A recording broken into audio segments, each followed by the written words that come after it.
மறந்து போச்சுமா. நத்தைக்கு முதுகுல ஓடும். உன் அப்பன் போற இடம்லாம் வீடா.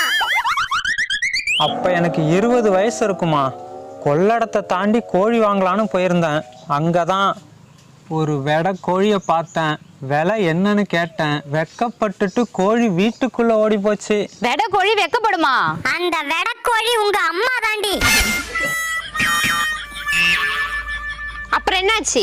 அப்புறம் என்னம்மா, உங்க அம்மா கோழி கொடுக்க நான் வாங்க, அவ கொடுக்க நான் வாங்க, இப்படியே 3 வருஷத்துல 1க்கு 2 ஆகி போச்சு. 1க்கு 2னா பண்ணையா? இல்லம்மா, 1 பெரியவ, 2 நீ. எங்கம்மா போறீங்க? அந்த மாட்டை கொள்ளெடுத்து தண்ணியில தூக்கி போட போறோம். எதுக்குமா? ஏண்டா காதல் கதை சொல்லுவோன்னு பார்த்தா கண்ட கருமத்தெல்லாம் சொல்லிட்டு இருக்க. இப்பெல்லாம் இதானப்பா காதல்.